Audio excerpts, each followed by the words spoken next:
Now, coming to system.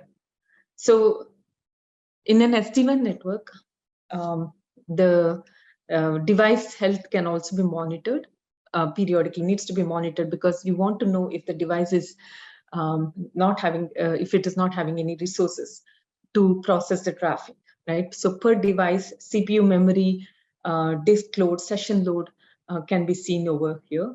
So on drill down, you can see the usage over time. So if here in this example, if you drill down, you can see the usage of various CPU memory. You can see the appliance activities per device.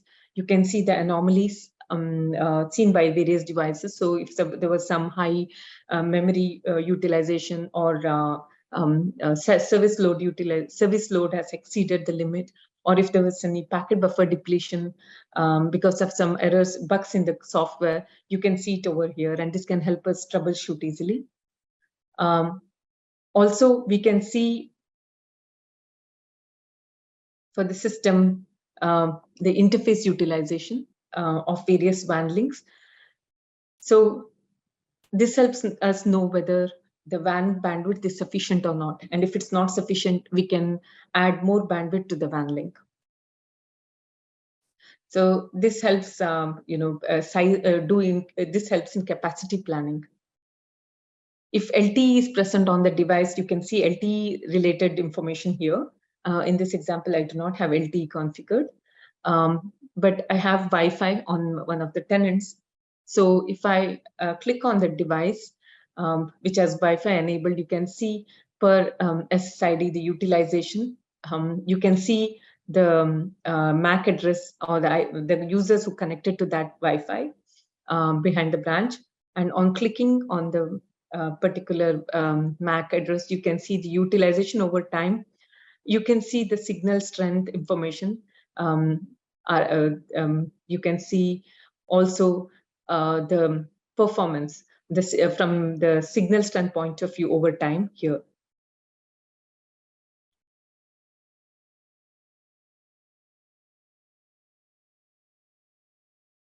So this is mainly for the site-to-site tunnels. If you have a site-to-site tunnels enabled, you can see the information over here.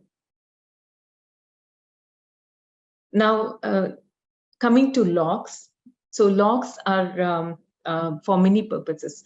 One example is alarms. Alarms are sent from various devices when it sees some exception events or anomalous events.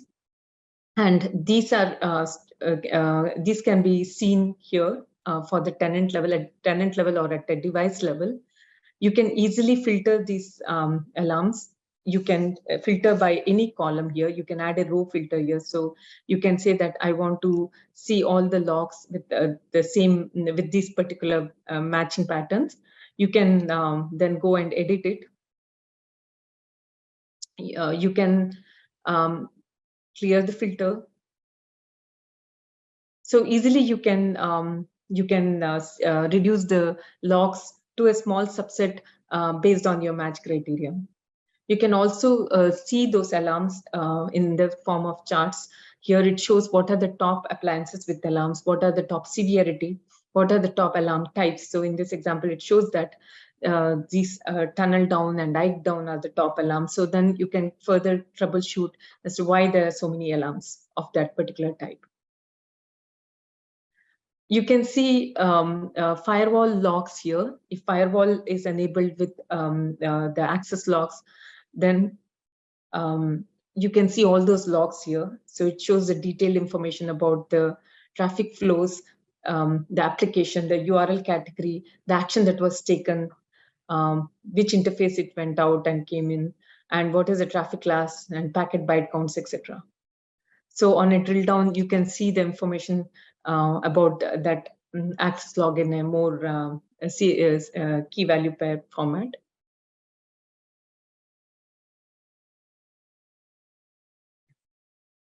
All other logs can also be seen. If you want to see SD-WAN traffic monitoring logs, you can see it over here. So it shows for the application which traffic rule was hit, what is the local site, remote site, and so on. So all the SD-WAN path related information can be seen over here, and it can be easily filtered using the filter button here, or you can right click on any of the columns and add the filter. So the packet capture is another feature which you can enable on the branches for traffic matching a particular rule. You can enable a PCAP on that, and it will then capture the first n number of packets, and it will send to analytics. You can view those captured packets here. You can then download the captured packet and see it using Wireshark. You can also see all the related events corresponding to that traffic flow for which there was packet capture. You can see that here, in addition to packet capture, there was a firewall event that was seen, which is the allow event. There was a traffic monitoring log also that was sent corresponding to it, which tells you what is the source, destination, application, URL category, etc. So this gives you like complete information of what happened on the device easily. Now, next, let's look at the reporting feature. So here, you can generate various reports. You can add any number of queries and then build a report. So in this example, let me take tenant 1. And if I want to do SD-WAN site usage over time by sessions, I can do SD-WAN site availability over time. For all this sites whose availability is less than, say, 100%, so that I don't have to worry about all the sites which are in good condition. Then if I want to add any other information, such as, say, application usage, here I'll use the grid format, and I add this. I can also add access circuit usage of SD-WAN over time. So let me add by bandwidth.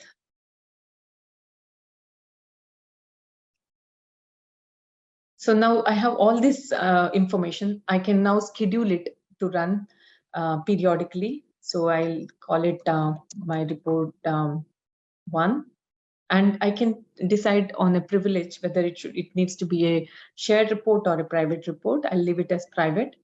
And then I can schedule it to run it now or periodically. So now if you go to the completed reports, you can see the report is generated, and you can then download using PDF or CSV format. So if you see the report, it shows my report 1, and it shows all the charts that we added to this report. So you can change the template as per your needs, as per your enterprise needs, and that can be done through the UI also. Reporting is very flexible. It can help you create reports for various services. You can choose any of these different services, SD-WAN, security, secure access, system, etc. And per service, there will be different types of reports available.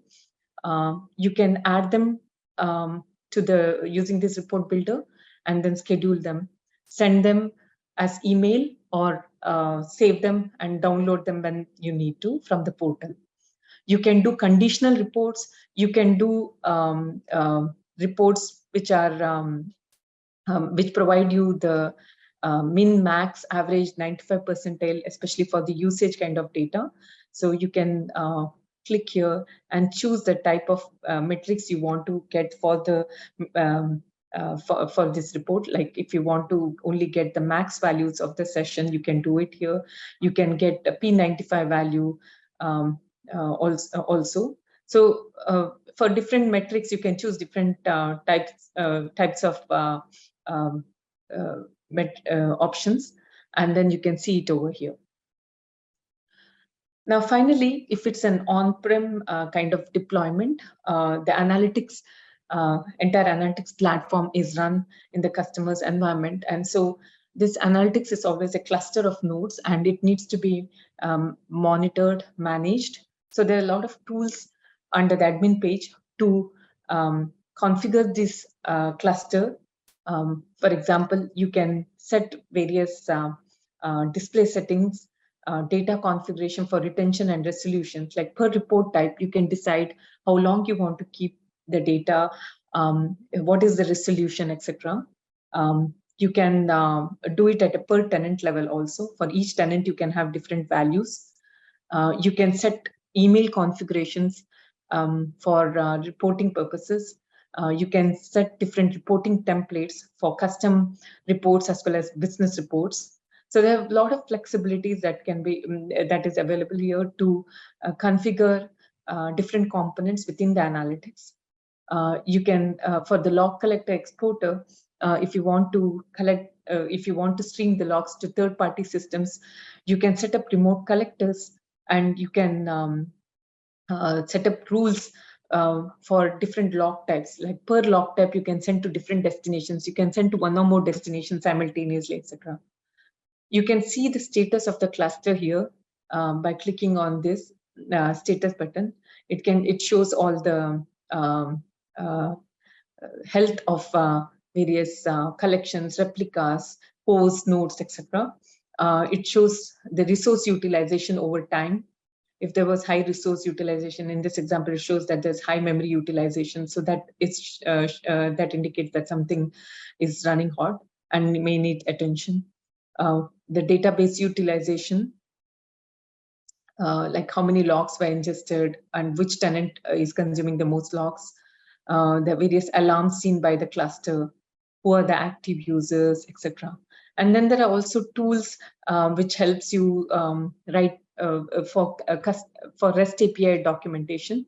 So if you want to see the documentation, you can click here and see various REST APIs, queries and their responses. So for example, if you want to see the statistics data, you can, this is the API to use, and the response can be seen over here. So that's all I had to say. Thank you.